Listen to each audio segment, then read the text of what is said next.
이번에 양육반 우리 처음 들으시는 분, 네, 한번 손 들어 보실까요? 아, 네, 네.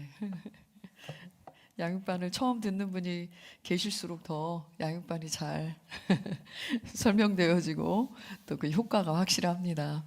또 이 시간에 처음 듣는 분들도 계시지만 또 여러 번 이렇게 들으시는 분들도 계신데, 여러 번 들으시는 분들이라면 내가 양육할 사람을 위해서 내가 어떤 사람이든 맡겨지면 그분을 이렇게 양육할 때 이렇게 해야 되겠구나 하면서 그 양육을 본인이 하고 있다라는 그 마음으로 양육을 들으시면 훨씬 더 그 잘 이해가 되고 또 계시가 더 활발하게 일어날 것으로 기대됩니다. 네.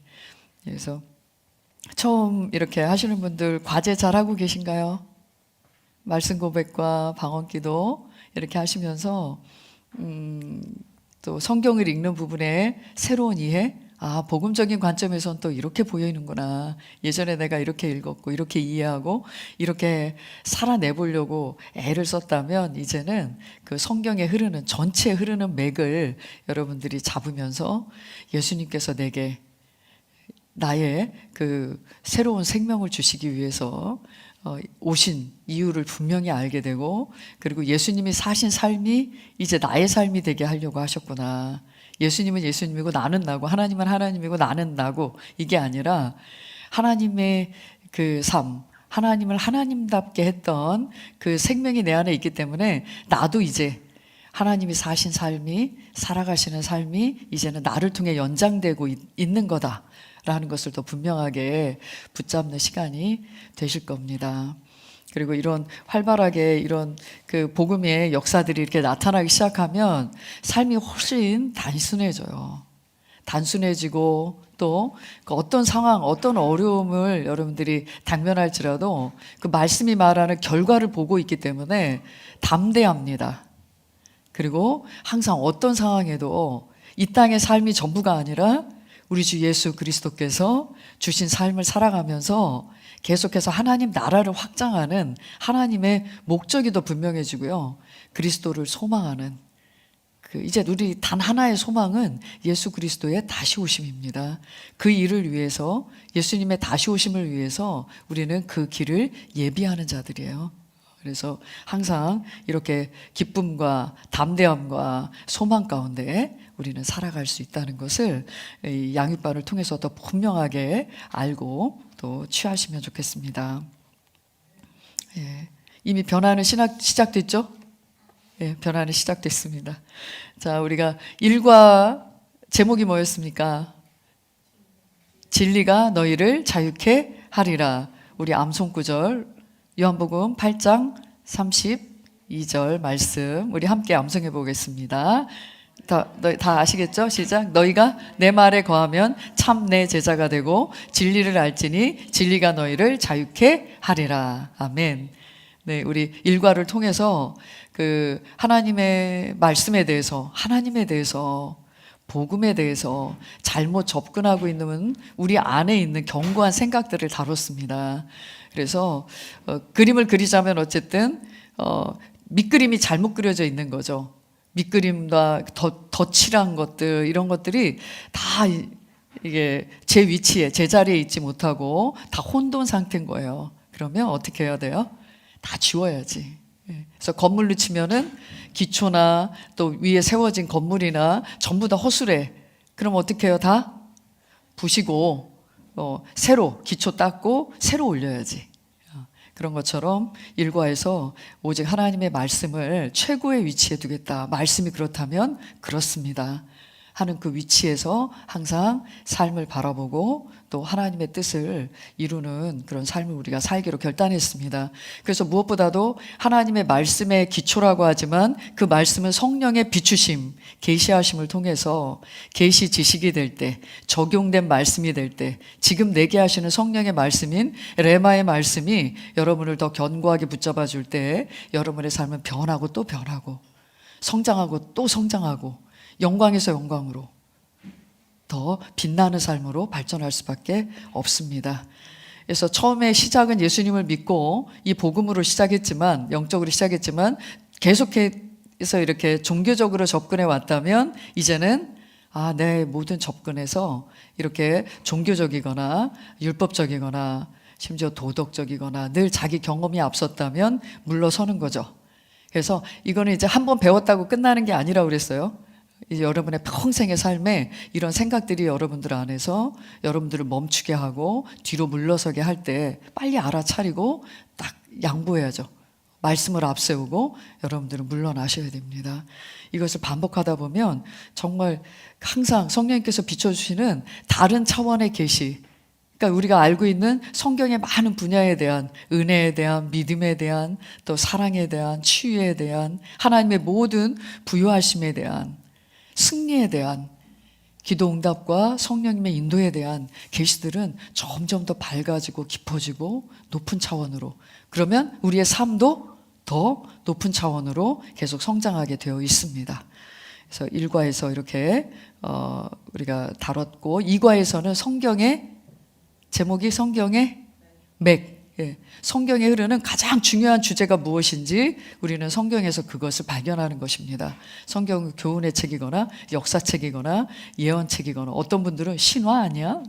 사람이 만든 그 공허한 이야기 아니야? 이렇게 생각하는 분들도 있지만 이것은 하나님의 살아계신 실제를 기록한 역사이기도 하고 예수 그리스도께서 오시기 위한 구원자로 보냄받은 메시아로 구원자로 보냄받은 그 예언이기도 하지만 이제 그분이 오셔서 실제된 성취된 구원입니다. 성취된 하나님의 그 사랑으로부터 시작되어져서 예수 그리스도의 은혜로 말미암아 완성된 구원에 관한 메시지입니다. 그래서 구원이 그냥 이렇게 책의 이론이 아니라 그리스도의 인의 심령 가운데서는 능력으로 역사하고 있는 것들이죠. 구원의 내용은 능력으로 역사하고 있습니다. 온전합니다. 치유합니다. 새롭게 합니다. 지혜롭게 합니다. 분별하게 합니다. 그래서 우리가 받은 이 구원은 바로 예수 그리스도의 십자가의 은혜와 그 희생과 또 그분의 부활하심과 승천하심, 결국 권세의 자리까지 우리를 앉혀놓기 위한 그분의 완전한 구원 성취에 대한 내용을 2과에서 함께 다뤘습니다. 이게 바로 하나님께서 우리를 향한 완전한 계획이라고 하고 목적이라고 하는 거예요. 그래서 하나님의 이 큰 그림 안에 우리는 있기 때문에 우리는 안전하다. 고백해 볼까요? 나는 참 안전하다. 여기 오기까지 이렇게 평안이 막 흔들리신 분들 계십니까? 내가 왜 살아야 돼? 이렇게 아유 인생 참 살기 어렵다 이런 생각하고 오신 분 계십니까? 그런 생각하고 계신 분 계십니까 지금? 우리가 그리스도를 인식한다면, 내가 받은 구원이 어떤 건지를 안다면 우리는 결코 그런 말을 할 수가 없죠. 만약에 우리가 그런 생각을 하고 그런 말을 하고 그런 감정에 우리가 머물러 있다면, 사로잡혀 있다면 그거는 사단에게 내 삶에 들어와서 망가뜨리고 다 도둑질해가라고 문을 열어주는 거나 다름없습니다. 그래서 이렇게 우리에게 주어진 이 구원의 놀라운 그 하나님의 사랑과 그 예수 그리스도의 은혜에 대한 큰 그림을 안에서, 오늘도 그거 안에서 사는 거예요. 하나님의 사랑과 우리 주 예수 그리스도의 은혜와 또 성령의 인도하심 안에서 우리는 살아가는 겁니다. 그래서 이렇게 어느 곳을 펼치든지 성경에 흐르는 그런 하나님의 구원의 놀라운 역사들이 그 안에 내가 동참하고 있다는 것을 항상 기억하시기 바랍니다. 자, 이제 3과, 사실 양육반은 이 3과를 위해서 만들어졌습니다. 그리스도인은 누구인가? 라고 해서 그리스도인의 정체성, 그리스도인은 누구이며 무엇을 가지고 있으며 무엇을 할 수 있는 존재로 태어났는지, 새롭게 재창조되었는지를 우리는 알아야 됩니다. 그래서 대표적인 암송 말씀이 고린도후서 5장 17절 말씀이에요. 한번 읽어보겠습니다. 그런즉 누구든지 그리스도 안에 있으면 새로운 피조물이라 이전 것은 지나갔으니 보라 새 것이 되었도다. 이 말씀에서도 보면 그리스도인은 새롭게 창조된 존재라고 지금 얘기하고 있어요. 이미 하나님께서 우리를 사람으로 이 땅에 보내시는 그런 창조의 계획 가운데 우리는 이렇게 하나님에 의해서 창조되었습니다. 부모에 의해서 태어났지만 하나님의 계획 안에서 우리는 창조되었습니다. 근데 여기서 새 피조물, 뉴 크리에이션이라고 해서 새 창조라는 뜻이거든요. 새로운 창조물. 이런 뜻이에요. 새로운 피조물. 내가 무엇이 문제가 이렇게 됐길래 다시 재창조가 이루어져야 하는가. 결국 부모의 유전된 부모의 그런 그 죄성과 본성 아래서 우리가 태어난 이상은 하나님의 원래 목적한 그 사람이 아니에요.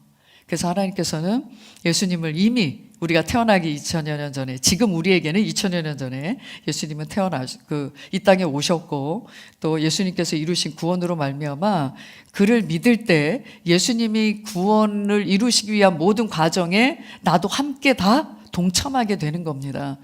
그래서 우리가 이 땅에서 어떤 모양으로, 어떤 모습으로, 어떤 유전적 체질과 그런 집안의 어떤 그 경험과 이런 것들을 우리가 가지고 태어났든 간에 우리는 이제 하나님의 새로운 운명 가운데 새로운 부르심을 위해 살아가는 존재입니다.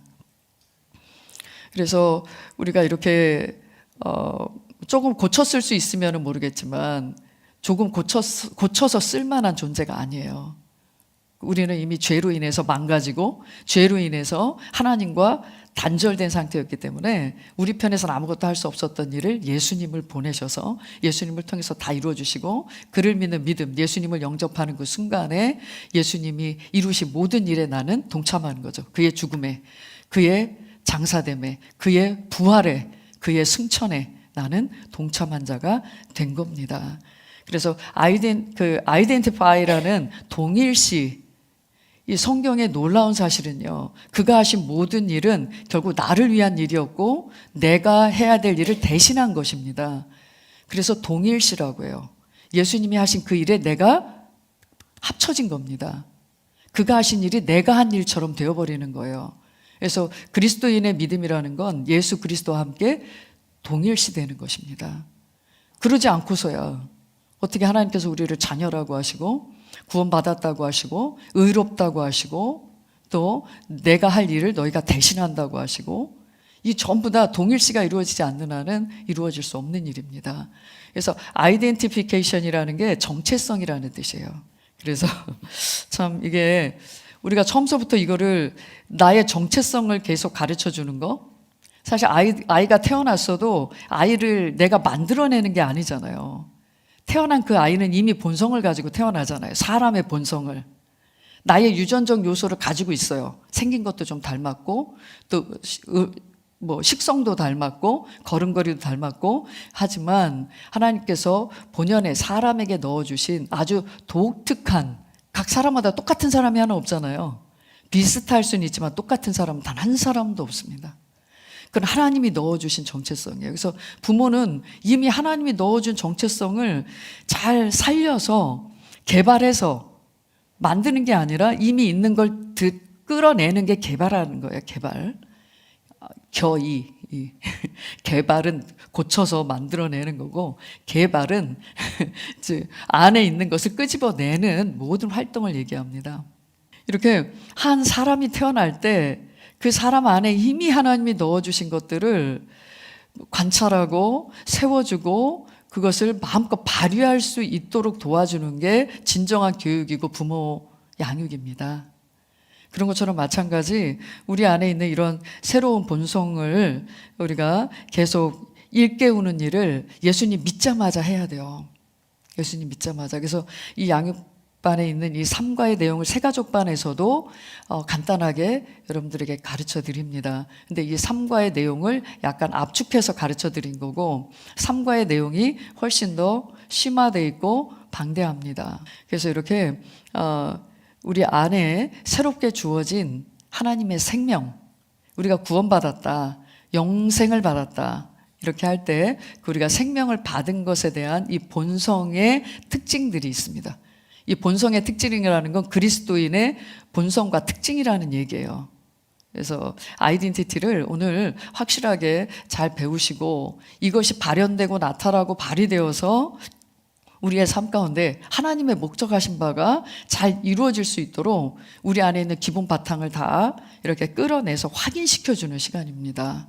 잘 들으시고 내가 알고 있었던 내용인 것 같지만 이게 나야 라고 하는 것을 계속 동의하시면서 들으시기 바랍니다. 아멘. 그렇습니다. 이게 납니다. 진짜 내가 바로 이런 사람입니다. 세상이 나에 대해서 뭐라고 하든, 내가 나에 대해서 어떻게 생각하든, 심지어 나를 낳고 기른 부모님이 나한테 뭐라고 하든, 그분들은 이 세상에서 말하는 나는 정확하지가 않아요. 나에 대해서 정확히 보여주지 않습니다. 정확히 말해주는 곳은 없습니다. 하나님의 말씀, 성경만이 나에 대해서 정확히 말해줄 뿐입니다. 그래서 오늘 성경을 기반으로 해서 그리스도인인 나는 어떤 존재로, 그리고 무엇을 가지고 무엇을 할 수 있는 존재로, 어떤 정체성을 가지고 있는지 알아보도록 하겠습니다. 여기에는 성경 구절이 2개가 더 있습니다. 요한일서 5장 11절 12절, 우리가 가진 하나님의 생명에 대해서 확증해 주는 말씀입니다. 읽어보겠습니다. 또 증거는 이것이니 하나님이 우리에게 영생을 주신 것과 이 생명이 그의 아들 안에 있는 그것이니라. 아들이 있는 자에게는 생명이 있고 하나님의 아들이 없는 자에게는 생명이 없느니라. 아멘. 그래서 하나님께서 우리가 가진 생명을 알도록 하기 위해서 성경을 기록했다라고 말해주고 있어요. 신약의 성경에 이제 신약을 기록한 많은 성경 기자들은 이제는 우리가 받은 생명에 대해서 설명하려고 많이 애를 썼습니다. 생명이 왔다. 그 생명이 왔지만, 빛이 왔지만 그 빛을 받아들이는 자들이 없었다. 바로 그 생명은 예수 그리스도다라고 얘기하고, 그를 믿는 자들은 바로 그를 받아들인 자는 우리 안에 있는 것이고 사시는 것이고 그분의 생명이 바로 그 안에 있는 것이다. 이제는 생명의 특징을 알아야 생명을 살아낼 수 있는 그 위치로 점점 더 발전할 수 있는 겁니다. 그래서 이번 이 과에서는 생명에 대해서 잘 설명을 드리겠습니다. 그리고 우리는 승리자로 태어났다. 요한일서 4장 4절 말씀 우리 함께 읽겠습니다. 자녀들아, 너희는 하나님께 속하였고 또 그들을 이겼나니 이는 너희 안에 계시니가 세상에 있는 자보다 크심이라. 아멘. 우리가 이 세상에 승리하기 위해서 싸워야 될 존재로 살아가는 게 아니라 이미 승리자로 태어났습니다. 그래서 이미 이긴 싸움, 승리한 그 싸움을 우리는 확인하는 싸움을 싸울 뿐이에요. 그래서 그리스도인들이 여전히 영적 싸움이라는 걸 잘못 이해하고 여전히 마귀를 이기려고 싸우는 그 싸움에서 벗어나야겠습니다. 그런 내용들, 왜 제가 이런 얘기를 하는지에 대한 그 바탕을 이제부터 하나하나 나가겠습니다. 자, 그리스도인에 대해서 우리가 단순히 교회 다니는 사람, 교회 댕기는 사람, 이거는 뭐 세상 사람들이 말하는 거죠. 너 교회 다녀? 나 크리스찬이야. 그러면 너 교회 다녀? 이렇게 생각하잖아요. 불교, 나 불자야. 그럼 너 절에 다녀? 나 캐톨릭, 너 성당 다녀? 이렇게 어딘가 다니는 사람, 무엇인가 우리가 겉으로 드러난 행동을 가지고 그리스도인이다, 또 아니다, 이렇게 지금 규정 짓는 부분이 있는데, 성경에서 말하는 이 그리스도인, 크리스찬이라는 말은 예수님을 따르는 자들, 예수님과 같은 자들이라는 그 별명이었습니다. 안디옥의 불신자들이, 안디옥에서 이제 복음이 전해지고 안디옥에 많은 그리스도인들이 일어나서 그들이 예수님과 같은 삶을 살았기 때문에 크라이스트라는 예수님의 그 그리스도라고 하는 거기에다가 IANT를 붙여서 크리스천이라고 했던 거예요. 별명이었습니다. 우리나라에도 예수님을 꼭 닮은, 예수님을 따르고 예수님과 같은 삶을 사는 사람들한테 붙여줬던 별명이 있었습니다. 예수쟁이. 이제 예수쟁이네 저거. 이렇게 말만 하면 예수, 어떤 행동을 해도 예수. 그래서 이렇게 그리스도인들에게 이 붙여졌던 이거는 성경에 명확하게 나오는 단어이기도 하고요. 그래서 이거는 누가 봐도 예수님과 같은 사람들이다. 그래서 예수님을 믿되 그의 가르침을 삶에서 살아내는 사람들이었습니다. 그냥 예수님만 믿는 무늬만, 그냥 교회만 댕기는, 그 예배당 의자만 대피다 가는, 그냥 왔다 갔다 하는 그런 사람들이 아니라 그의 말씀을 가르침 받았을 뿐만 아니라 가르침 받은 대로 그대로 살았다는 거예요. 어떤 손해를 입더라도, 어떤 해를 받더라도, 어떤 무시를 받더라도 하나님 말씀대로 살았고 그의 삶을 그대로 본받아 살았기 때문에 크리스찬이라는 별명까지 붙게 됩니다. 그래서 우리도 이제 그리스도인, 그럼 여전히 지금 우리도 그리스도인이라는 말을 쓰죠. 말을 쓰는데, 그래서 기독교인, 그 그리스도를 한자로 소리나는 음절로 해서 기도, 이렇게 한 겁니다. 그래서 영어로는 크리스찬, 아니면은 그 한자로는 기독교인, 이렇게 했는데, 기독교 하면 종교라고 생각하는데 종교 아니라 그랬죠. 그건 사람이 붙여주고 사람이 분류한 것이라고 했지, 하나님은 종교를 만들지 않으셨습니다. 그래서 이 종교는 사람이 하나님을 찾고자 하는 노력이고 그들이 만들어낸 어떤 경전과 활동을 얘기합니다. 그런데 성경은 우리가 만들어냈나요? 하나님이 직접 찾아오셔서 하나님이 우리에게 계시하셔서 비로소 우리가 그것을 알아차리고 기록한 것입니다. 그래서 이것은 하나님께서 직접 우리를 찾아오신 거기 때문에 인간의 노력에 의해서 만들어진 것이 아닙니다. 원래 존재하셨고 그분이 원래 우리와 하나 되신 분이 다시금 예수님을 통해서 우리와 하나 되고자 하는 구원의 모든 그 역사들이 담긴 게 바로 성경 말씀입니다. 그래서 이렇게 이제 우리가 그리스도인, 그럴 때 여러분들 스스로도 이제는 그리스도인이란 하나님의 본성을 가진 자, 이렇게 스스로도 그렇게 생각하셔야 돼요. 남이 나를 어떻게 보든 여러분들만큼은 나는 하나님의 생명을 가진 자야 라는 것으로 여러분들을 소개할 수 있어야 됩니다. 나는 하나님의 생명을 가진 자입니다. 다 같이 해보겠습니다. 나는 하나님의 생명을 가진 자입니다. 네, 여러분이 이력서에 기독교인이라고 쓸 때도 이거는 사람이 분류해낸, 사람이 알아차릴 수 있는, 구분할 수 있게 쓸 뿐이지, 기독교인이라고 쓰면서도 뭐라고 하셔야 돼요? 난 하나님의 생명을 가진 자야. 이거에 대한 정체성은 놓지 않으셔야 돼요. 그게 분명하셔야 됩니다. 자, 그리스도인은 이렇게 7가지의 특징을, 그 그리스도인의 본성을 나눌 텐데요. 그리스도인은 첫 번째 무엇을 가진 자다?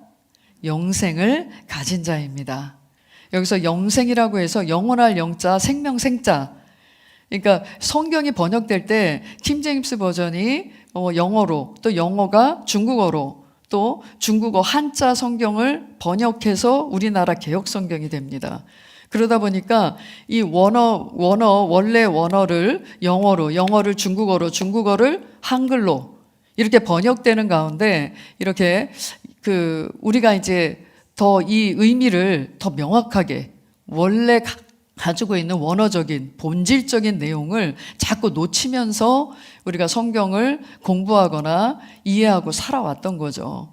그래서 영원한 생명은 영원히 사는 생명, 실제로 영원하신 하나님의 생명이라는 표현을 여기에 담다 보니까, 근데 영생, 죽지 않고 영원히 오래 사는 그런 생명의 길이를 이렇게 설명하는 것처럼 우리가 많이 생각을 해요. 여기서는 이제 이 땅에서는 우리가 살다가 죽게 되지만 하나님 나라에서는 영원히 살아, 이렇게 이제 우리가 생각을 하는데요. 원래 사람은 영원히 사는 존재입니다. 지금 내가 살아있든 죽든 영원히 사는 존재예요. 그래서 왜냐하면 영이기 때문에, 영적인 존재이기 때문에 영원히 삽니다. 근데 결국 이 땅에서 지금 내가 살고 있지만 난 영원한 존재라는 걸 아셔야 돼요. 그러니까 결국 죽으면 내세에 뭔가 있을 거야. 천국이 있고 또 거기에 어떤 영광이 있고 거기에 어떤 보상이 있을 거야. 이렇게 생각하면서 사는 게 그리스도인이 아니라 이미 나는 영원 안에서, 영원하신 하나님 안에서 그분을 나타내면서 지금도 살아야 되는 게 이 생의 삶인 거예요. 그래서 그냥 어떻게 보면 죽으면 비로소 영원한 생명에 들어가는 게 아니라 우리에게는 영원한 이미 죽음 자체도 하나님 나라에서의 이제 육신을 벗은 것뿐이지 그냥 영원한 삶이 계속 지속되는 것뿐입니다. 그래서 영어로는 이터널 라이프라고 번역을 했고요. 이 영생을, 하나님의 생명을. 그다음에 에버래스팅 라이프, 끝없는 영원한, 이렇게 번역을 했습니다. 근데 원래는 헬라어로 쓰여질 때 조에라고 쓰여집니다. 하나님의 생명을 표현할 때 조에. 이 조회라는 건 모든 생명이 있는 것, 만물에 다 붙여질 수 있는 그 말이기도 했는데요. 특별히 하나님이 우리에게 주신 생명을 쓸 때는 구별해서 조회라는 단어를 썼을 때 하나님을 하나님답게 하는 생명, 영어로는 각 kind of life, 하나님과 같은 종류의 생명, 하나님의 생명과 같은 생명이라는 뜻입니다. 그러니까 이거는 길이적인 것뿐만 아니라 본질적인 걸 담고 있어요. 그분의 생명, 그분을 그분답게 하는 생명, 본성을 우리에게도 주기를 원하셨다는 겁니다. 우리를 하나님보다 많이 못하게 모자란 존재가 아니라 하나님 그분과 교제하고 소통하고 동역할 수 있는 존재가, 하나님은 그런 존재를 원하셨고, 그래서 하나님의 원래 창조의 때에도 그렇게 하나님께서 이 땅을 맡길 만큼, 이 땅을 다스리는 통치권을 줄 만큼 그렇게 경이롭고 지혜롭고 탁월한 존재였습니다. 그러니까 하나님 그분의 속성을 가지고 있었어요. 잃어버렸던 걸 다시 되찾아줘야 되는, 돌려줘야, 되찾게 하는 그 과정에서 예수님은 이 땅에 보냄받은 것입니다. 그래서 이렇게 사람을 사람답게 하는 생명보다 더 위대한 생명, 그것은 하나님을 하나님답게 하는 생명이죠. 근데 사람인데 우리 안에는 또 하나님의 생명이 들어와 있어. 그래서 이 부분을 굉장히, 이건 정말, 이게 미스테리입니다. 이게 신비고요. 어떻게 하나님께서 이런 생각을 하시고 이런 계획을 하시고 이런 목적을 성취해 내시는지, 이것은 정말 그걸 하나님의 사랑, 하나님의 은혜라고밖에 말을 못합니다. 그래서 예수님이 가져오신 생명인데 거듭난 그리스도인들만이 가지고 있는 생명입니다. 그래서 요한복음 10장 10절 잘 아시죠? 내가 온 것은 양으로 생명을 얻게 하고 더 풍성히 얻게 하려 합니다. 그래서 이 생명은 그냥 받고 천국 가기만 할 수 있는 티켓이 아닙니다.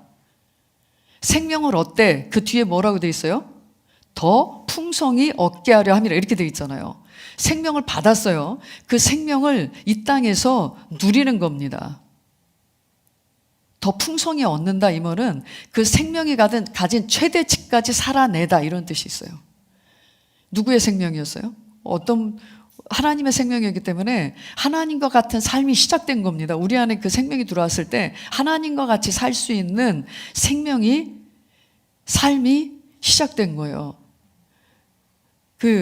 이렇게 우리 안에 주어진 이 생명을 정확히 이해하고 그걸 만약에 여러분들이 처음에 예수님 믿자마자 알았더라면, 저는 이 말씀을 들으면서 왜 이렇게 안 가르쳐 줬을까? 그랬는데, 저는 모든 분야에서 그게 뭐 질병에 대한 치유가 됐든, 내게 어떤 어려운 일을 닥쳤을 때 지혜가 초자연적인 하나님의 지혜가 됐든, 하나님의 영적인 분별이 됐든, 이 모든 것들을 접근할 때 따로따로 접근하기보다는 생명으로 먼저 접근합니다. 내게 있는 하나님의 생명 때문에 나는 이 모든 상황을 하나님의 관점으로밖에는 보지 않는다. 결국 하나님의 위치에, 하나님께서 우리를 세워놓으신 그 위치에 서기가 너무 좋은 게, 나는 하나님의 생명을 가졌어. 그래서 세상이 나를 파괴할 수 없는, 세상이 나를 어찌할 수 없는 생명이 내게 있는 거예요. 세상에 저촉받지 않는 그 생명이 있는 거예요. 그래서 이렇게 우리 안에 있는 생명에 대해서 요한일서 5장, 우리 아까 11절, 12절 말씀 읽었는데 13절까지 읽어보겠습니다. 또 증거는 이것이니 하나님께서 우리에게 영생을 주신 것과 이 생명이 그의 아들 안에 있다는 것이라. 그 아들이 있는 자는 생명이 있고 하나님의 아들이 없는 자는 생명이 없느니라. 내가 하나님의 아들의 이름을 믿는 너희에게 이런 것들을 쓰면 너희에게 영생이 있음을 알게 하려 함이며, 또한 너희가 하나님의 아들의 이름을 믿도록 하려 함이라. 아멘. 우리 안에 이 아들의 생명이 있다는 것을 알게 하고, 또 그 아들의 이름, 하나님의 아들의 이름, 곧 예수 그리스도를 믿어 구원받도록 하려 함이라. 이렇게 성경이 기록된 목적은 명확해요. 성경의 말씀을 듣느니, 이 복음을 들었다면 믿고, 예수 그리스도를 믿고 생명을 받도록 하는데 성경에 쓰여진 목적이 있습니다. 그래서 우리가 하나님을 아빠 아버지라고 부를 수 있는 이유와 근거도 우리가 받은 생명 때문에 그렇습니다. 그래서 이제 하나님을 멀리 계신, 나와는 아주 본질적으로 다른 뛰어나신 분, 거룩하신 분, 의로우신 분, 나는 더럽고 버러지만도 못한 존재.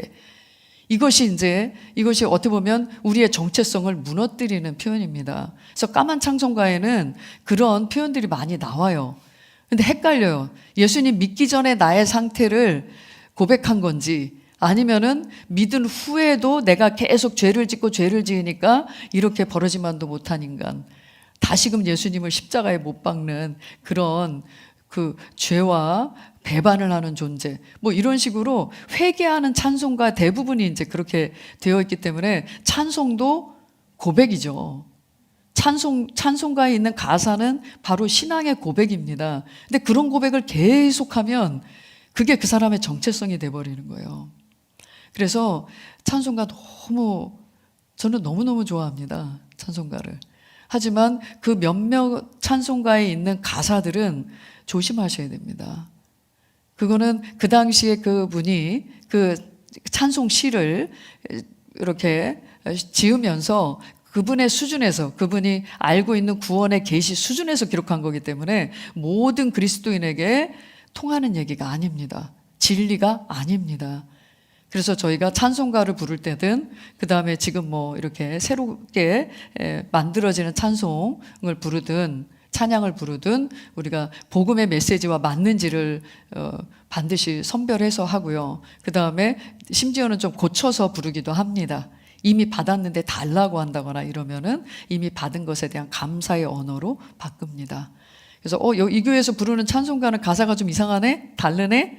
그거는 복음적인 나의 위치에서 부르게끔 하기 위해서 고쳐서 부르기도 합니다. 그래서 보시면 이렇게 하나님의 그 아들의 생명을 받았다는 건 하나님의 생명을 받은 것이고 또 하나님의 본성이 우리 안에 있다는 것이다. 이것을 우리가 인식하고요. 화살표 보시면 까만 글씨로 다 읽어보겠습니다. 이 영생은 예수님이 우리에게 가져오신 생명입니다. 우리에게 영생이 있음을 아는 것은 매우 중요합니다. 왜냐하면 이 생명이 나를 다른 사람, 비그리스도인과 다르게 구별시켜주기 때문입니다. 예수님을 믿었는데 믿지 않을 때나 지금이나 믿지 않는 자나 구원받은 나나 다를 게 별로 없다. 이것은 생명에 대한 이해가 약해서 그래요. 생명에 대한 이해가 분명하지 않고 약해서 그렇습니다. 예수님은 우리가 영생이라고 할 때 하나님의 생명이라고 여러분들이 항상 고쳐서 이해하시면 좋겠어요. 본질적인. 그래서 하나님이 예수님을 통해서 하나님의 생명을 우리에게 부여하셨다는 것은 이전에 그 생명이 없을 때와는 다른 삶, 그 생명을 가지지 않은 사람들과는 구별된 삶을 우리에게 주신 것입니다. 여기서 이렇게 땡땡땡 점으로 되어 있죠? 3개 다 읽어보겠습니다. 이 영생은 하나님 안에 있는 생명이며 내가 하나님과 같이 기능하게 하는 것입니다. 어떤 문제가 있더라도 당신 안에 영생이 있음을 아십시오. 당신은 보통 사람이 아닙니다. 하나님께서 빛이 있으라 말씀하시고 믿으실 때 빛이 창조되었건과 같이 상황과 환경에게 명하고 그대로 될 줄로 믿음으로 환경을 변화시키십시오. 네. 이 우리 안에 있는 생명은 변화시키는 생명입니다. 그래서 이 변화시킬 수밖에 없는 것, 이거는 불가능이야라는 것들이 얼마나 많습니까? 우리가 뭐 질병을 대면할 때도 이건 불가능해. 또 재정을 대면할 때도 내가 이 상황에서 더 나아지기는 불가능해. 이게 내 인생의 끝인 것 같아. 그래서 돈 때문에 자기 목숨 끊는 분들 많이 있잖아요. 이거는 내가 도저히 되돌리기에는, 회복하기에는 이건 불가능해. 그래서 불가능을 맞닥뜨렸을 때 그 두려움과 절망과 낙심에 의해서 얼마나 많은 사람들이 이 땅에서 사단의 종로로 타면서 원래 가지고 있는 인간성, 사람이 가진 본성도 발휘하지 못하고 그리스도인이라면 하나님이 주신 본성도 더더욱 발휘하지 못하는 그런 삶을 사는 경우가 많습니다. 근데 우리가 이 하나님의 생명을 인식한다면 하나님과 같이 기능하게 한다. 하나님처럼 생각하게 하고 하나님처럼 말하게 하고 하나님처럼 그 결과를 가져오는 거죠. 그러니까 이것은 다 하나님의 말씀에 대한 믿음의 역사입니다. 그래서 이 믿음의 역사는 항상 초자연적인 결과가 따라옵니다. 그래서 그냥 자연적인 것을 간신히 계산해서 얻어내는 수준이 아니라요. 우리가 가진 믿음은 초자연적인 것을 불러오는 것입니다. 불가능한 것을 가능케 하는 것이고요. 그냥 내가 적당히 나만 먹고 살 수 있는 그 수준이 아니라 이 성경의 거부들을 보십시오. 하나님의 사람들은 가난하지 않았습니다. 가난은 미덕이 아니에요. 가난은 겸손이 아니에요. 우리가 청교도의 신앙을 잘못 이해하고 있습니다. 청교도들이 가난이 미덕이라고 가르치지 않았어요.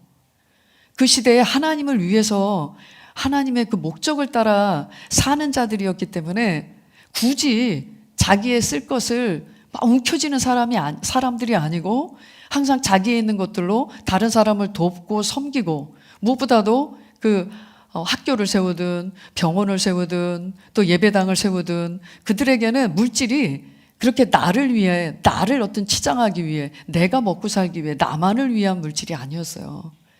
그래서 청교도의 신앙은 정말 하나님의 나라를 위한 전적인 헌신이었습니다. 근데 그거를 그들은 청렴했어, 가난했어, 이걸 가져오시면 안 되죠.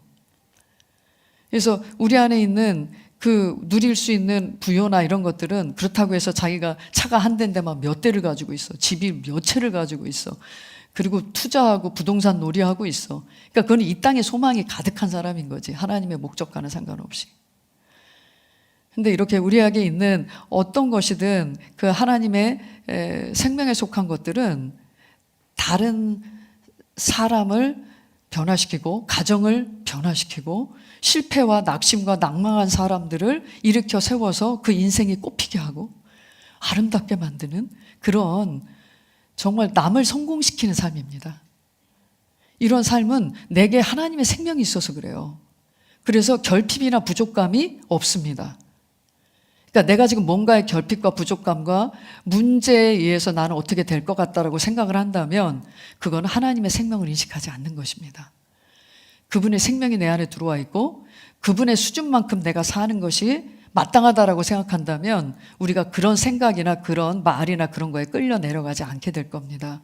그래서 우리는 하나님이 말씀하신 결과를 말하게 되었어요. 치유가 나타날지어다. 그러면 그 말을 한 그 믿음에 의해서 말한 거고 그 말한 것은 반드시 나타나게 되어 있습니다. 빛이 있으라. 그러면 빛이 생겨난 것처럼이라고 지금 말하고 있잖아요. 저도 이제 제가 사는 곳이 처음에 이제 개척했을 때 예배당에서 우리 집까지가 한 15분 이렇게 걸어가는 길이었어요. 그리고 그 길 가는 동안 쓰레기가 그렇게 많아요. 음식물 쓰레기 터져 있고 뭐 고양이 뭐 해가지고 이런 것들이 막 많고 그리고 그 굴다리 밑에는 그 버려진 침대 매트리스 뭐 고물차 이런 것들 그리고 습지라서 첨벙첨벙해요. 항상 보도블록이 항상 비가 오면 들썩들썩해요. 그럼 이제 잘못 짚으면 이제 흙탕물 쫙 이렇게 그러고 이제 예배당 가서 이제 또 씻고 막 이랬는데 지금 교회 갈 때마다 주님 이곳에는 그 체육공원 하나 생기면 참 좋겠는데 하면서 이제 여기에는 공원이 생길지어다. 공원이 정비될지어다. 하면서 이제 제가 곳곳마다 이 가게는 살아날지어다. 새로 생긴 가게에 있으면 들려서 축복하고 가요. 전도지 주고. 그러면서 그곳을 빛이 다니잖아요, 제가. 빛이 다니잖아. 거기가 싹 정화됐어요. 그래서 그 밑에 여러분들 천안 예배당 가보시면 거기 그 공원이 있는데요. 그 공원이 다 체육공원으로 정비돼가지고 제가 말한 그 습지가 그 기초공사, 배수공사 다 하고 콘크리트 쫙 깔리고 거기 체육공원이 딱 섰어요. 제가 왔다 갔다 선포한 지 한 1년 만에 그 터가 닦이고 다 그렇게 이루어졌고요. 그 다음에 쓰레기 막 쌓이는 곳 있잖아요. 거기도 싹 정비돼서 이제 됐습니다. 이거 시에서 한 거지 사모님이 한 게 아니지. 라고 생각하실 수도 있겠지만 그리스도인들은 말해야 합니다. 말하면 정부가 움직이게 되어 있고요. 국회의원이 움직이게 되고요. 시청이 움직이게 되어 있고요. 직원들이 움직이게 되어 있어요. 누가 민원 넣었으니까 그렇게 됐겠지. 근데요, 그게 그렇게 빨리? 왜 그렇게 수년 동안 거기는 그렇게 그랬을까? 그래서 우리가 말하기 시작해야 합니다. 이렇게. 이 영역은 나라에서 해야지라고 하는 게 아니라 내가 먼저 말하기 시작해야 되고 내가 먼저 그 아름다운 변화된 모습을 보고 말하기 시작하는 것입니다. 그래서 보시면 이렇게 우리에게 주어진 본성이 생명이 다르기 때문에 삶의 내 안에 들어온 이 생명만큼의 삶의 수준으로 보기 때문에 그 아래로 끌려 내려가지 않는 것입니다.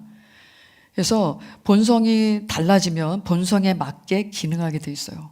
내가 어떤 본성을 가지고 있는지를 알면. 그래서 아이들을 훈육하실 때도 너 이렇게 하면 되겠어? 이게 아니라 우리 안에 주어진 하나님의 생명을 인식하도록 도와주는 게 참 필요합니다.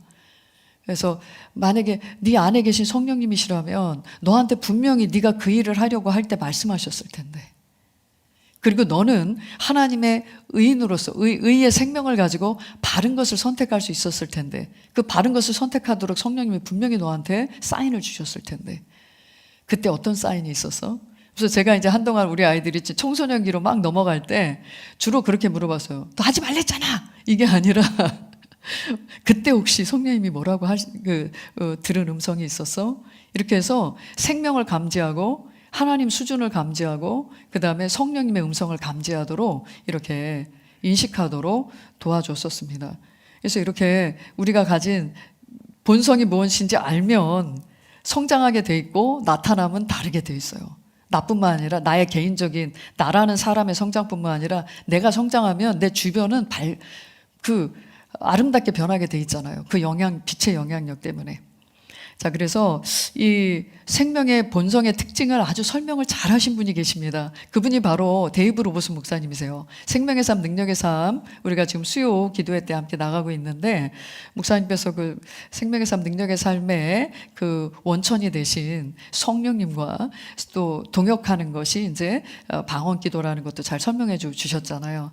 근데 보면 이분이 그 성령의 삶, 능력의 삶 글도 이렇게 번역 자체도 굉장히 어려웠지만 영어를 쓰시는 게 원래 배움이 짧으신 분이세요. 배움이 짧으신 분이신데 그 성령에 계시하시는 하나님께서 주시는 하나님의 정보와 하나님의 계획, 하나님 마음에 있는 그 일들에 대해서 그것을 일반 언어 학자나 박사들보다 더 말을 영어 표현이 뛰어나다고요. 그래서 어느 구간을 읽든지 어려워도 2번, 3번, 4번 이렇게 읽으시다 보면 이게 이런 의미구나라는 걸 아실 수 있을 거예요. 근데 이분이 말씀을 전하실 때 보면 예화를 그렇게 재밌게 하셨다고 해요. 그 예화 중에 하나가 닭과 오리에 대한 예화였습니다. 근데 이것은 우리의 본성을 잘 이해시켜주고 본성이 어떻게 활발하게 활동하게 되고 나타나는지에 대해서 설명한 예화였습니다. 닭과 오리, 알로 보면은 좀 비슷하죠. 오리 알은 닭알보다 좀 큽니다. 약간 얼룩얼룩하죠. 근데 어떻게 닭장에 닭이 알을 품었는데 알 중에 좀 특이한 알이 있는 거예요. 근데 이제 닭이 어쨌든 이 알이다 생각하고 닭알이다, 계란이다 생각하고 이제 품었는데 깨나는 걸 보니까 노란색 병아리 안에 약간 누리끼리한 애가 하나 태어난 거예요. 근데 태어났을 때는 너무 병아리랑 똑같은 거죠. 그래가지고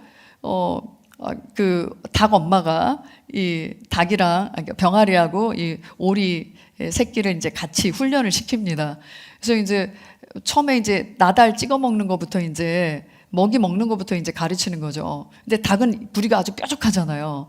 그리고 이렇게 갈퀴가 이렇게 발톱도 이렇게 발가락이 얼마나 닭발 잘 드십니까? 닭발.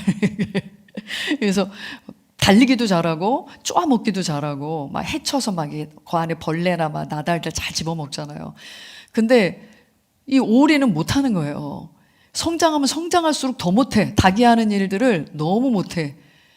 넌 할 줄 아는 게 뭐가 있니? 하면서 이제 구박을 받으면서 이제 자라납니다. 왜냐하면 점점 부리는 넙죽해지죠. 그리고 물갈퀴가 이렇게 생기면서 뛰는 건 더 못해요. 더 띠뚱거리고 뛰지도 못하고.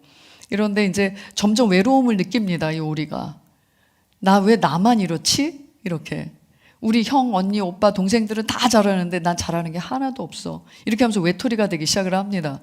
그래가지고 그 닭장 옆에 연못이 하나 있는데 엄마 닭이 절대 물가에 가면 안 된다. 닭은 물에 빠지면 끽 죽어요. 그래서 죽는다. 이렇게 이제 가르친 거죠. 근데 오리가 점점 자랄수록 청소년기가 되니까 너무 그 물냄새에 끌려가는 겁니다. 그래가지고 엄마 몰래 물가에 가기 시작을 하는 거예요. 그래서 물가에 이렇게 우두커니 앉아 있다가 정말 죽을까? 근데 나는 이렇게 물에 끌리지? 이렇게 하면서 이제 발을 쓱 밀어 넣어 보니까 괜찮아요. 그래서 이제 두 발을 쓱 넣으니까 동 뜨는 거예요. 분명히 물에 빠져 죽는다 그랬는데 몸이 이렇게 물 위에 살짝 뜨는 거죠. 그래서 이게 뭐지? 그리고 이제 움직이니까 또 가요, 또 앞으로. 이게 뭐지? 하고 이제 물가에서 나는 수영을 잘하는 닭인가 보다. 이렇게 하고 이제 열심히 이제 물가에서 놉니다.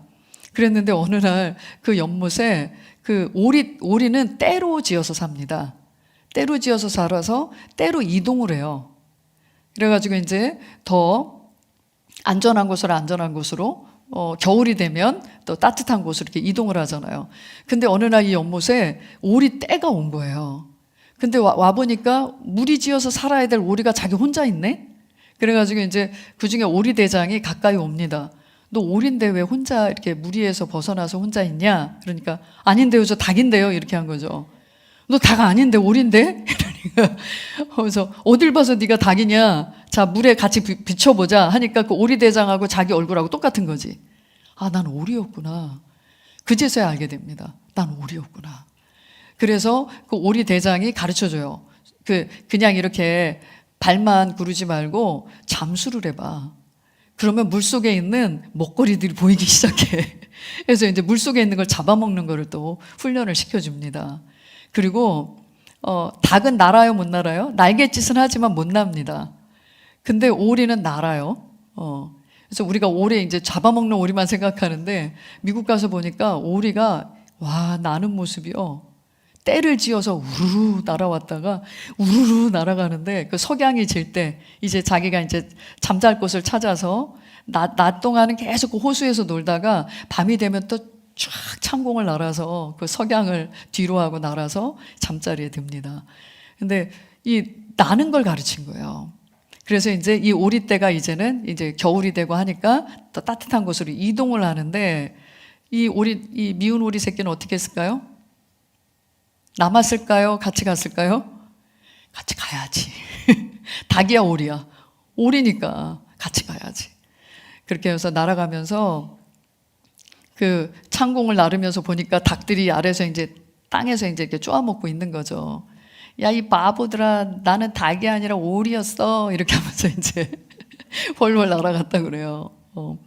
마찬가지 이 말씀을 하시고 우리 최순희 사모님께 오셔가지고 오늘 예화 재밌었어? 이렇게 물으시더래요. 그래서 재밌었다고. 근데 여기서 뭘 말하는지 알겠어? 이렇게 하시면서 여기서 뭘 의미하는 건지 이해를 잘 했냐 이러시면서 그 오리 대장이 성령님이셔.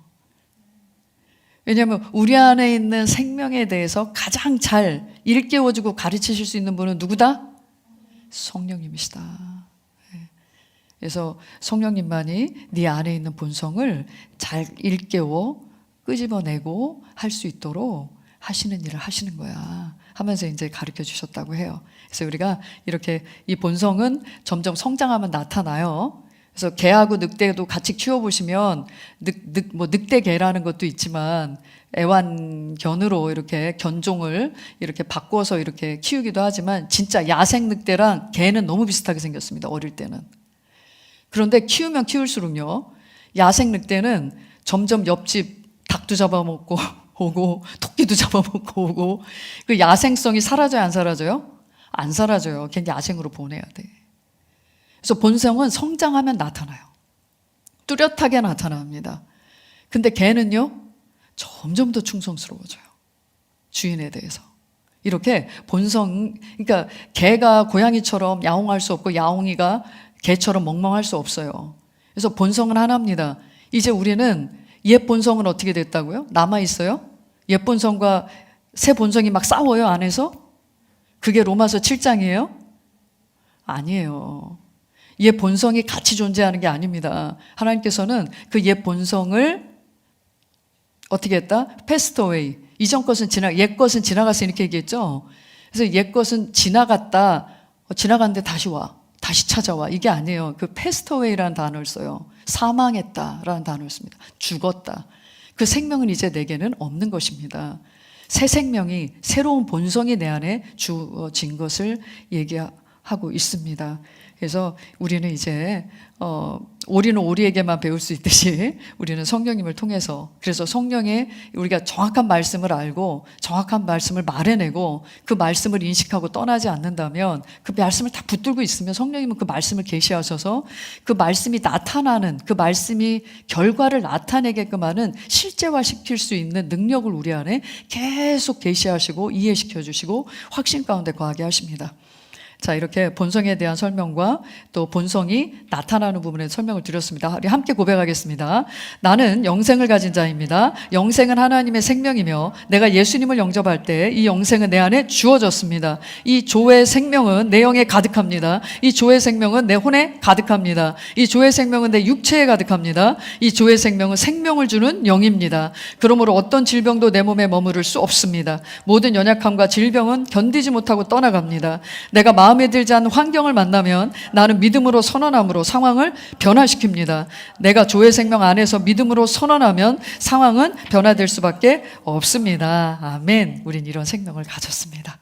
두 번째 보시면 그리스도인의 두 번째 특징이, 그리스도인은 사단을 정복했습니다. 다시 해방될 필요가 없습니다. 그래서 우리가 이미 사단보다 더 우세한 자리에 있다는 거예요.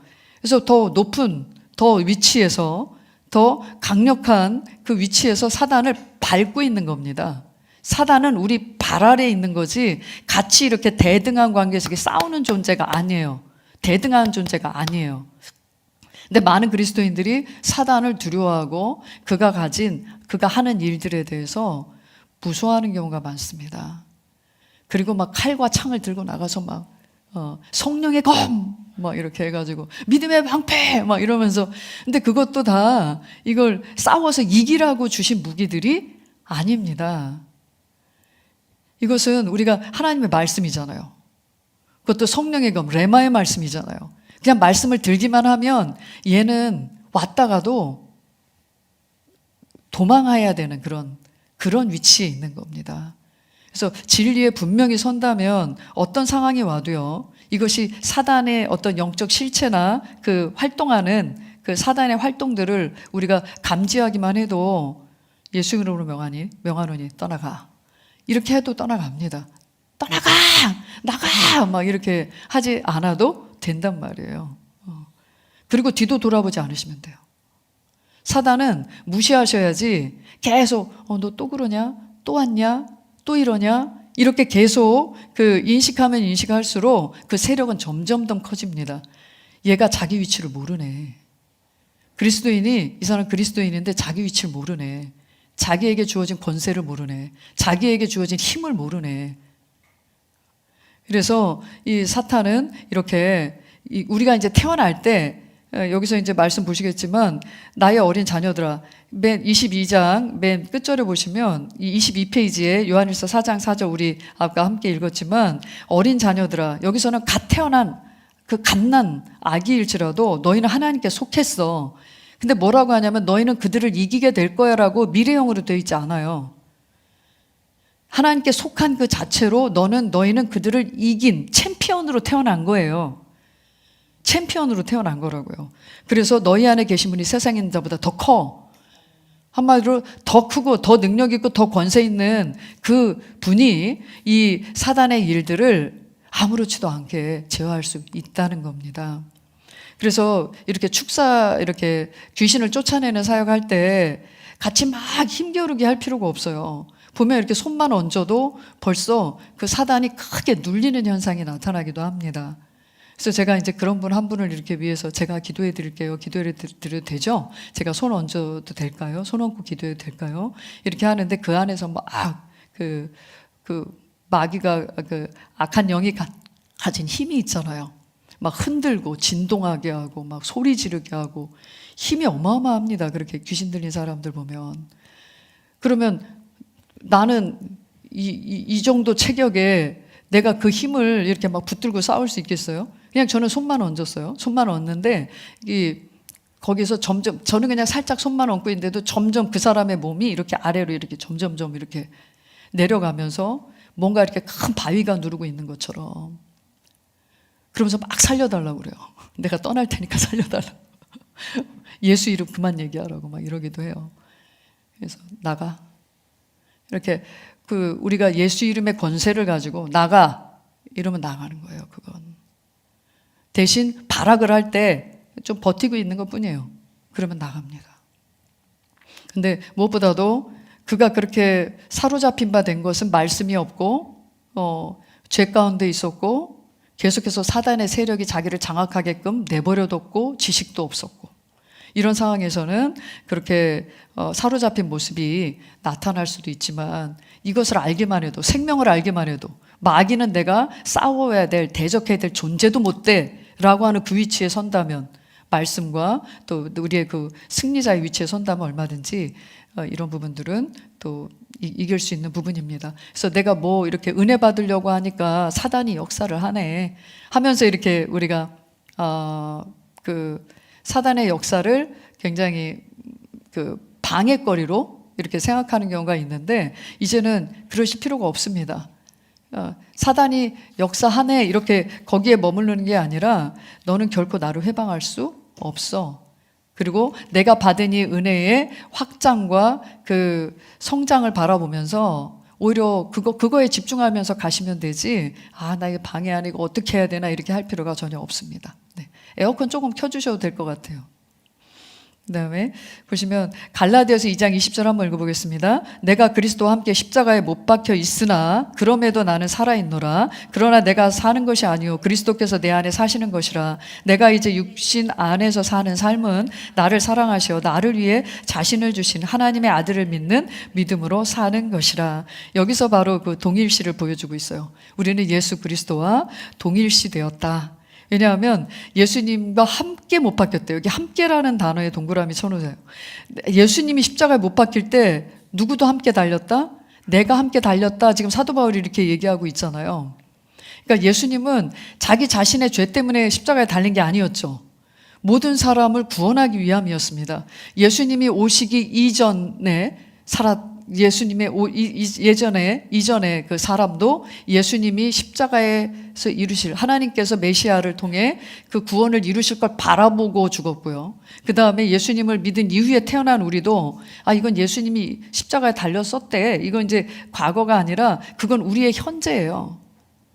그러니까 우리를 위해서 죽으셨고 그 죽으심을 바라보기만 해도 예수님이 하신 모든 일이 나를 위한 거였구나. 그래서 예수님은 모든 사람을 끌어안고 십자가에 달리셨습니다. 그래서 내가 죽는 죽음은 누구의 죽음이다? 모든 사람 한 사람이 죄 때문에 달리는 죽음이다 라는 죽음이었어요. 그래서 그와 함께 십자가에 못 박혔음에도 불구하고 나는 살아있다. 왜냐하면 그가 부활하셨으니까. 그리고 부활하셔서 지금 예수님은 또 죽어 있습니까? 하나님 승천하셔서 그냥 우리에게 또 아무 일도 할 수 없는 분이세요? 아니요. 우리를 위해서 중보하시고 내 영을 너희에게 보내주리니 하면서 성령을 보내셔서 예수님과 동일한 일을 하게끔 각 사람 안에서 동일한 일을 하게끔 또 그렇게 성령님을 보내주셨습니다. 그래서 이것은 바로 내게 이제 아들의 믿음, 하나님의 아들로서의 삶을 보여주신 것도 십자가에 못 박혀 죽으시기 전에 아들의 삶을 보이셨잖아요. 하나님의 아들의 삶. 이제는 하나님의 자녀가 된 우리도 예수님이 사셨던 그 삶을 그대로 살아낼 수 있다고 하는 본을 보여주신 겁니다. 그래서 이렇게 예수님과 나는 하나다라는 것을 늘 인식해야 되겠습니다. 그래서 예수님이 십자가에 달리실 때 나는 어디 있었다?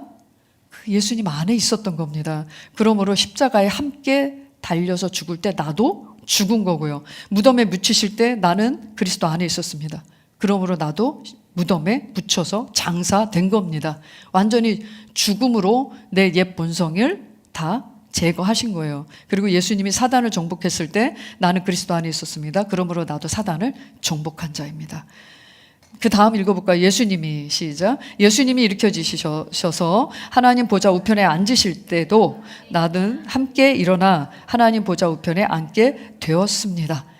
어디에 그 근거가 있냐고요? 에베소 2장 5절, 6절입니다. 읽어보겠습니다. 죄들 가운데 죽었던 우리를 그리스도와 함께 살리셨으니 너희가 은혜로 구원을 받은 것이니라. 또 함께 일으키사 그리스도 예수 안에서 천상에 함께 앉히셨으니.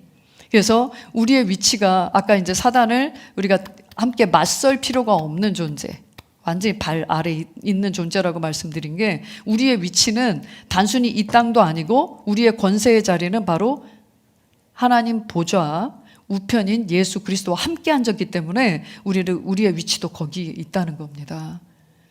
그래서 그 보좌에서 그 다스림을, 하늘을 다스리는 그 다스림이 이 땅에서도 나타나게끔. 그래서 베드로한테 그 얘기한 거 아니에요. 네가 이 땅에서 묶으면 하늘에서도 묶이고, 이 땅에서 풀면 하늘에서도 풀리리라.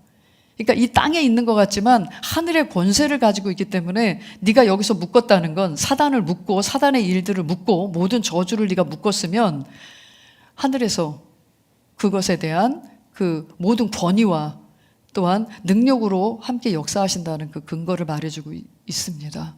그래서 내가 이 땅에서 하나님께로부터 받은 모든 축복을 나뿐만 아니라 다른 사람이 받도록, 구원을 받도록, 아까 내게 있는 생명을 살리는 영이라고 그랬죠. 나만 산 영이 아니라 그 산 영은 빛이고 생명이 있습니다. 생명력이 있어요. 그래서 여러분들이 가는 곳마다 사람들이 짐진 것을 가볍게 할 수 있어요. 뭐 이렇게 복잡해. 근데 그 복잡한 그 분야에 하나님의 해답을 여러분 줄 수 있어요. 그래서 죽어있는 그들에게 복음을 전하면 그들은 구원받고 살게 돼 있잖아요. 구원을 받고. 제가 그래서 이번에 미용실 갔을 때 제가 머리를 잘랐잖아요. 미용실 갔을 때 그분이 자녀 때문에 너무 골치가 아프시다는 거예요. 그래서 이렇게 하라도 안 하고 저렇게 하라도 안 하고 말을 너무 안 듣는다, 이런 얘기를 하세요. 근데 집사님이시거든요.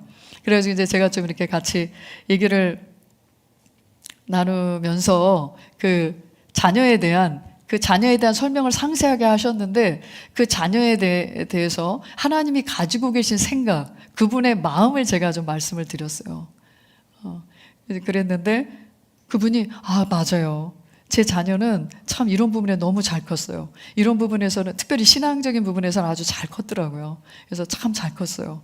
그 아이에게는 부모가 깨우치는 것뿐만 아니라 성령님의 바른 인도와 깨우치심이 있을 거라고. 그래서 성령님을 믿고 의지하시고 옆에서 자녀를 이렇게 도와주셔도 참 좋겠다고. 저도 이제 저희 자녀의 미래와 진로를 놓고 저도 이렇게 처음에는 이런 저도 답답한 마음이 있었지만, 자녀에 대한 하나님의 뜻과 계획을 알고 나니까 정말 그 장래, 하나님께서 가지고 계신 그 장래의 소망과 하나님의 그 계획에 대해서 같이 알아가는 시간을 갖고 있다, 뭐 이런 얘기를 하니까, 그러네요. 제가 너무 내 염려나 걱정 내지는 자기가 어떻게 해야, 그러니까 이게 옳은 방법이라고 생각하니까 그 방법대로 안 하면 이제 다 틀린 게 되는 거죠. 너 이렇게 하면 너는 안 돼. 그러니까 어떻게 보면 축복하는 게 아니라 계속 저주를 하고 있는 거죠, 자녀를.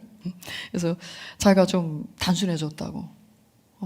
제가 되게 사모님이 오기 전까지는 되게 마음이 무거웠는데, 누구한테 말하기도 그렇고, 근데 어떻게 자기도 모르게 막 말이 나왔는데 그 부분에 대해서 자기가 어떻게 해야 될지 알겠다고. 그래서 제가 그 자녀가 딴 게 아니라 목회자, 선교사로 이제 목회 선교를 하고 싶어 하는 자녀더라고요. 그래서 이 부분은 당신보다 당신의 담임 목사님이 훨씬 더 잘 멘토링을 해주실 것 같다. 뭐 신학교를 가든 뭘 하든 이런 부분에 있어서 그가 앞으로 그 아이가 이렇게 영혼구원 사역이나 교사 사역이나 여러 가지 그 사역에 많이 참여하고 있더라고요. 젊은 친구인데도. 그러면 그 부분에 바른 교정을 해주실 수 있는 분은 담임 목사님이실 것 같다. 그래서 혼자 끙끙 앓지 말고, 생활 면에서는, 근데 말씀하시는데 생활이 이렇게 자기가 볼 때는 부족해 보인다는 거죠. 생활 면에서 이런 사람이 어떻게 목회를 하고 선교사가 되냐, 이렇게. 얘가 지금 몇 살인데 그거 가지고.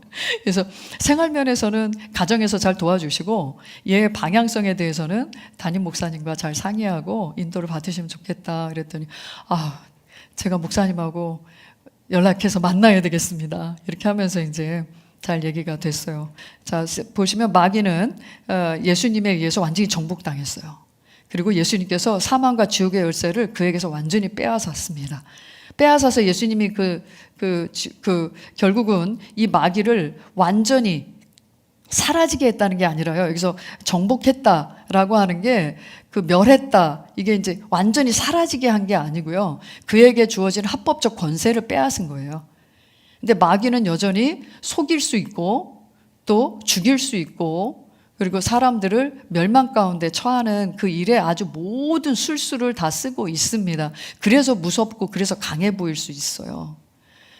그런데 두려움이 많은 사람한테는 좀 더 강하게 역사합니다.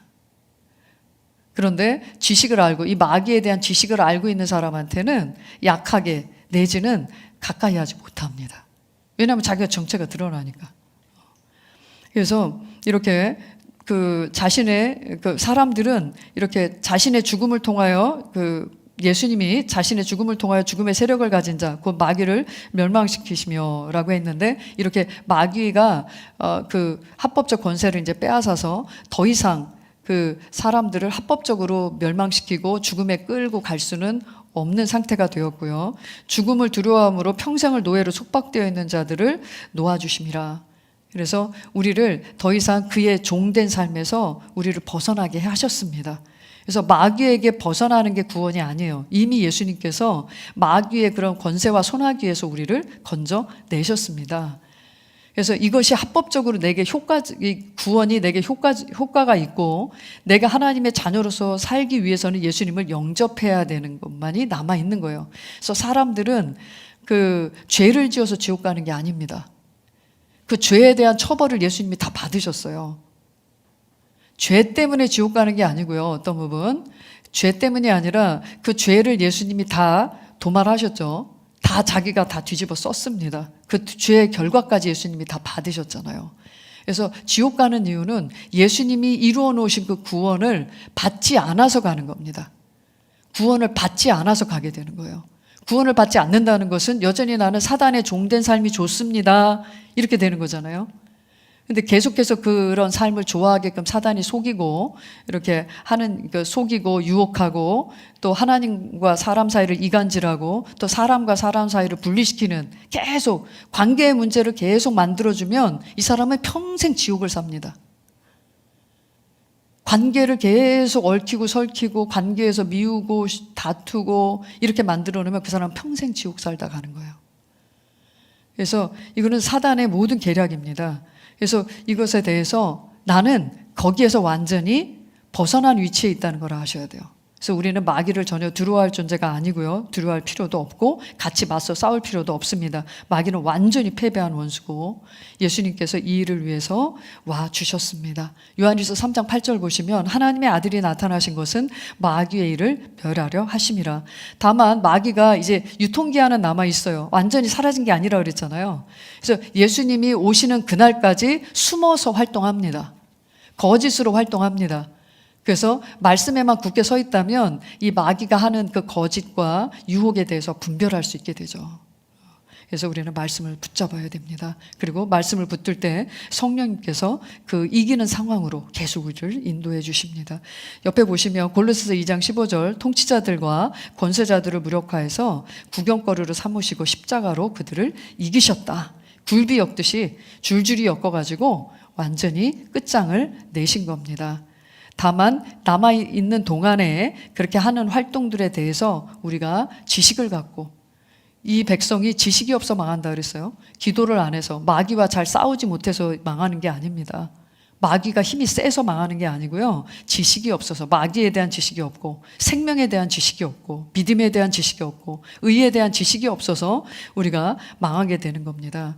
그래서 난 이미 이겨놓은 싸움을 싸우는 것 뿐이고 그리고 승리의 자리에 나는 있다. 사단보다 훨씬 우세한 자리에 있다. 이 안에 있으시면 우리는 항상 이기는 자로 살아갑니다. 고백하겠습니다. 나는 그리스도 안에 있음으로 마귀를 이긴 자입니다. 나는 마귀를 두려워하지 않습니다. 마귀는 내게 상관할 것이 없는 자입니다. 그러므로 나는 항상 승리합니다. 이는 내 안에 계시니가 세상에 있는 자보다 크기 때문입니다. 아멘. 오늘 3번까지 하겠습니다. 그리스도인은 믿음을 가지고 있습니다. 우리가 읽어보시면 그리스도인은 거듭날 때 이미 일정 분량의 믿음을 받았습니다. 누구나 믿음을 가지고 있는 겁니다. 그리고 이제 그 믿음을 증가시키고 또 강하게 하는 거는 이제 우리 각자의 몫이에요. 보시면 믿음 일정 분량의 믿음을 받았다라고 하는데 로마서 12장 3절 읽어보겠습니다. 하나님께서 각 사람에게 나누어 주신 믿음의 분량에 따라 건전하게 생각하라. 그냥 한글 성경만 읽어보면 믿음의 분수에 따라, 그러니까 예전 성경에서는 믿음의 분수대로 너희에게 믿음을 나눠줬다 이렇게 돼 있어요. 그러니까 얼마를 나눠준지 모른 거예요. 그래서 우리가 이 분수대로라고 할 때 되도록이면 분수껏 살아. 분수껏 살아. 분수대로 생각해. 그러니까 한마디로 이 사람이 생각하는 그 이하로 끌어내릴 때 이 단어를 많이 썼어요. 분수껏 살아. 이렇게. 근데 여기서 말하는 것은 분량, 믿음의 힘, 믿음의 능력에 대해서 얘기하는 거예요. 능력치를 얘기하는데 보면 영어로 the measure of faith라고 돼 있어요. 만약에 measure of faith라는 단어를 썼으면 어라는 부정관사를 썼으면 얼마를 준지 모르는 겁니다.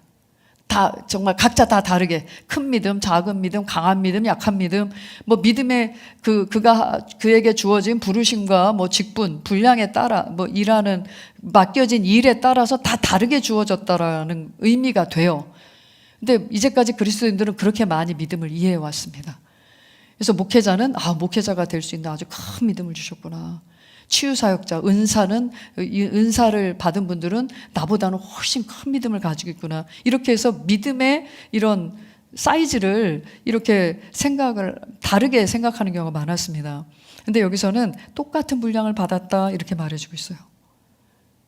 다만 그런 차이를 내는 것은 그 자신의 믿음을 가지고 여기서 보니까 믿음은 들으면서 증가하는데요. 그 듣는 내용이 다 그리스도의 말씀이죠. 그리스도의 말씀을 얼마만큼 듣고 그리고 자기의 것으로 취하고 그리고 그대로 살아내는 부분에 얼마만큼 적용하고 헌신했느냐 그 차이입니다. 근데 이제 믿음과 어쨌든 직분은 좀 다를 수 있습니다. 만약에 그리스도의 선물로 교회에게 주신 오중사역 같은 경우는 그 직분이잖아요. 부르심과 직분은 좀 다릅니다. 그러니까 모든 그리스도인은 부르심이 있어요. 복음을 전파하고 제자를 만들고 또 하나님 나라의 영향력을 계속해서 확장해 나가는 부르심은 다 동일하게 가지고 있습니다. 다만 맡겨진 일이 달라요. 그래서 직분 같은 경우는 그 목사의 직분으로 기름 부음을 받고 부르심 받았는지. 근데 받는 자리까지 가는 사람도 있고 못 가는 사람도 있잖아요. 가지 말아야 될 사람이 가기도 하고요. 그래서 복음 전도자나 목사나 사도나 교사나 선지자 이 부분은 그 신약의 그 기름 부음이 부어져 있는 분들이 계십니다. 하지만 이분들도 믿음은 우리와 동일합니다. 그 믿음을 가지고 자기에게 부어진 직분을 감당하기 위한 말씀과 또 성령님과의 어떤 동역을 했느냐에 따라서 그 직분을 그 하나님 보시기에 아름답게 감당하시는 분도 있고 감당하지 잘 못하는 분들도 있는 겁니다. 근데 어쨌든 믿음은 똑같이 나누어졌어요. 그래서 모든 그리스도인들은 거듭날 때 일정 분량의 믿음을 받았습니다. 그러므로 모든 그리스도인들은 누구나 믿음을 가지고 있는 겁니다. 근데 많은 성도님들을 만나보면 난 믿음이 없어서요. 이렇게 이제 신앙적인 얘기 하다 보면 기도 응답 받으실 수 있습니다. 승리하십니다. 이렇게 얘기하면 난 믿음이 없어서요. 그러니까 누군가의 믿음을 빌려오는, 그러니까 기도해 달라는 거 아니에요. 그러니까 도와달라는 거 아니에요. 그러니까 좀 가르쳐 달라는 거 아니에요. 대신 응답 좀 받아주세요. 이거 뭐예요? 자기가 믿음이 없다라고 지금 생각하고 있는 거예요. 믿음은 다 있습니다. 그리고 믿음의 파워가 어느 정도냐면요, 너희가 겨자씨 하나일 만한 믿음이 있으면 이 뽕나무에게 말해서 뿌리가 뽑혀서 바다에 심겨지라고 해도 그것이 너희에게 복종하리라. 복종시키는, 그러니까 이 땅에 어떻게 나무가, 이스라엘 가보시면 뽕나무가 그냥 이런 나무가 아니에요. 한 5명, 10명이 이렇게 손에 손을 이어서 이렇게 끌어안을 정도의 그 나무가 어마어마하게 큽니다. 그래서 뽕나무에 뭐 이렇게 삭 깨우고 올라가고 막 그러잖아요. 그래서 올리브 나무도 그렇게 둥치가 어마어마해요. 근데 어떻게 그게 그 뿌리 뽑는 거고 쉽습니까? 뽑혀서 바다에 던져진대요. 그리고 마가복음 11장 23절 24절에서는 이 산더러 들려서 바다에 빠지라고 명하고 말한 대로 이루어질 줄 믿고 의심하지 않으면 그 말한 것은 이루어지리라 이렇게 말해요. 그래서 이 말은 모든 불가능을 가능케 하는 능력이라는 거예요. 그래서 내게 온 믿음의 분량은 불가능을 가능케 하는 능력이 있다는 겁니다. 다만 내가 불가능하다고 생각하는 한은 거기에서 막힘이 있는 거죠. 거기에서. 그래서 믿음은 모든 것을 가능케 하는 능력이고 그것이 우리에게 와 있습니다.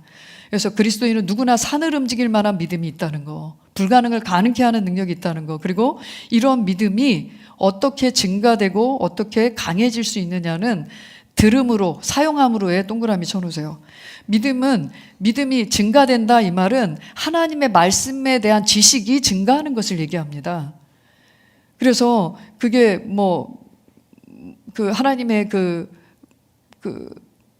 생명에 대한, 은혜에 대한 이런 그런 말씀뿐만 아니라 구원에 관한, 또 영혼 구원에 관한, 또 치유에 관한, 부요에 관한, 또 관계와 또 승리에 관한, 염려하지 않아도 되는 평강에 관한 여러 분야의 많은 말씀들이 있어요. 또 물질 분야의 말씀도 있고 관계 직장 생활에 대한, 자녀 양육에 대한 하는 말씀들이 있잖아요.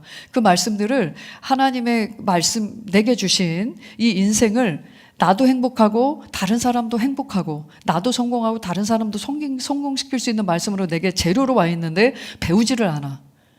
이 분야의 말씀에 또 균형을 못 잡아. 그러니까 믿음은 아는데 은혜를 몰라. 또 기도는 아는데 성령님의 인도라는 건 몰라. 이렇게 뭔가 치우치고 한쪽에 이렇게 극단에 빠져 있는 경우에는 이 믿음이 잘 활동이 안 됩니다. 그래서 배워야 되고요. 배운 것이 사용되어질 때 근육이 강해지듯이 그렇게 치유도 지금 누리고 있는 치유에서 더 큰 치유, 또 내가 치유받을 뿐만 아니라 다른 사람을 치유하는 치유자로 살아가는 이렇게 더 강한 믿음으로 이렇게 성장하게 되어 있습니다. 그래서 믿음은 이미 모든 분량에 우리가 믿음을 가지고 있지만 그 믿음이 나타나게 하는 것은 내 몫이죠. 점점 크게, 점점 높게 나타나는 것은 내 몫이라는 겁니다. 근데 그것도 어려운 일일까요? 지금부터 시작하시는 겁니다. 각 분야의 말씀들을 나눠드릴 때 그 말씀을 여러분의 입으로 감사하며 고백하십시오. 권위 있게 고백하십시오. 난 이런 사람이라고 담대하게 고백하십시오. 그리고 하나님과 경배하십시오. 하나님께 경배하는 시간을 가지십시오. 교제하는 시간을 가지십시오. 그러다 보면 점점 이 안에서 말씀이 강해지고 견고해집니다. 어떤 상황이 왔을 때 예전에는 그 말씀은 아니고 결국 내 생각대로, 내 계산대로, 내 혈기대로 막 이렇게 했다면 아니, 말씀이 뭐라고 있어 하면서 그런 상황에 딱 맞닥뜨릴 때 말씀이 탁 튀어나올 수 있는 그런 상황이 되면 이건 믿음이 내 안에 그 본성의 실제화되는, 말씀이 실제화되는 건 너무너무 쉬워집니다. 그러니까 삶이 너무 쉽다 이런 말이 나올 수밖에 없고, 정말 모든 것이 하나님의 은혜구나, 내가 하는 수준이지 아니라 하나님이 하시는 수준 이 나타날 수밖에 없는 겁니다. 그래서 우리가 새로운 피조물이 살아가는 방식은요, 믿음으로 사는 거예요. 그래서 고린도후서 5장 7절입니다. 5장 17절이 아니라 읽어보겠습니다. 이는 우리가 믿음으로 행하고 보는 것으로 하지 아니함이라. 믿음이 바로 내가 사는 영역이다. 그래서 나의 그 믿음의 바운더리에서 이탈하면 안 돼요. 불신이나 두려움, 의심이라는 쪽으로 이탈하시면 안 돼요. 말씀에 대한 믿음으로 사는 영역을 딱 확보하고 거기서 밀어내려고 하는 거예요. 사단은 사실은. 거기서 밀어내서 불신의 자리에, 불신앙의 자리에, 두려움의 자리에 그 그라운드에서는 항상 마귀가 이기는 거죠. 근데 이 믿음의 그라운드에서는 사단이 역사할 수 없습니다. 몇 번 밀어보고 밀리는 사람한테 가자. 밀리는 교회에 가자.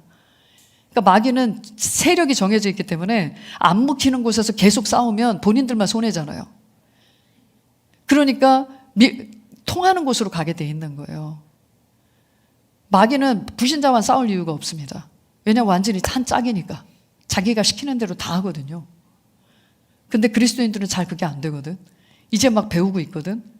근데 배울 때 싹을 자르자. 이 말씀 이상해. 너 다 된대.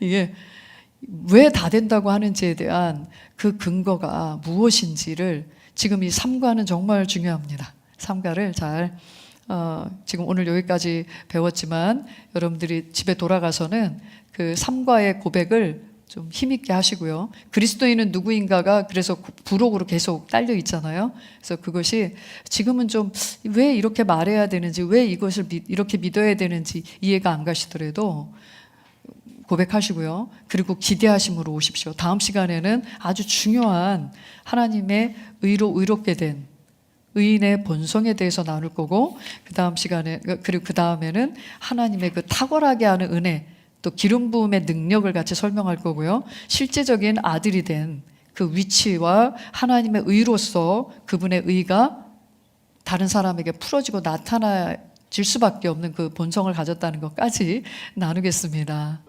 할렐루야. 아버지 감사합니다. 아버지께서 우리에게 주시고자 하는 그 생명이 아들 안에 있었던 하나님의 아들의 생명이었고, 우리가 받은 이 생명은 예수님과 같이 살 수 있는 아들의 생명입니다. 주님 감사합니다. 하나님께서 주신 이 생명을 따라 변화시키고 새롭게 하고 또 영혼을 살리고 해방시키고 자유케 하는데 아버지 안에 우리의 생명을 쓰겠습니다. 우리가 다른 것이 아닌 다른 이전의 어떤 옛 사람의 옛 생명, 옛 지나간 아버지 하나님 그 삶에 매이지 않으며 오직 새롭게 주어진 새로운 생명의 본질을 따라 우리가 살아가고, 또 성령님께서 우리에게 이해시켜 주시고 가르쳐 주시고 이끄시는 대로 인도받는 삶, 성령의 인도받는 동역하는 삶을 우리가 살아가게 하신 것을 감사합니다. 이 생명의 위력과 능력을 이해하며 언제든지 그것을 인식함으로 말미암아 하나님이 생각하시는 것처럼 생각하고, 하나님이 말씀하시는 것처럼 말하고, 하나님이 행하시는 것처럼 움직이시는 것처럼 움직이는 자들이 되게 하신 것을 감사합니다. 그러므로 사단은 이미 우리 발 아래 있습니다. 그리스도의 몸된 교회와 또 머리 대신 예수 그리스도의 그 발밑에 밟혀 있습니다. 우리가 이 우세한 위치를 인식함으로 말미암아 여전히 남아서 활동하는 마귀의 모든 거짓과 유혹과 분리시키는 일을 분별하고 깨뜨리는 일을 하며 거기서 영혼들을 살리고 이끄는 그 능력의 일들을 감당할 수 있게 하신 것을 감사합니다. 우리에게 주어진 믿음을 인해 감사합니다. 하나님과 하나님의 말씀을 신뢰하며 따를 수 있는 그 믿음이 있고, 하나님의 말씀을 우리의 입에서 말할 때 복종시키고 또 움직이게 하고 변화시키는 그 믿음의 파워가 와 있음을 감사합니다. 아버지, 이것을 인식함으로 각 분야의 모든 말씀에 대한 믿음을 우리의 재료로 모을 수 있게 하시고, 아버지 하나님 그 말씀을 사용하는데도 늘 민첩하고, 그리고 포기를 모르는, 계속해서 적용하고 살아내고 또 살아내고 또 적용하고 하면서 계속해서 강한 믿음으로 발전해 갈 것을 축복합니다. 우리에게 이렇게 무지함으로 넘어지는 일이 없도록 지식을 주시고 이해를 주시고 계시하시는 성령님께 감사드리고, 또 성령님과 함께 한 주간도 동역하겠습니다. 하나님의 말씀을 굳건하게 붙잡는 그 믿음과 또 성령의 일하심으로 말미암아 우리 삶에 더 놀라운 또 변화와 또 그 생명력이 가득할 것을 감사드립니다. 예수님의 이름으로 기도합니다. 아멘.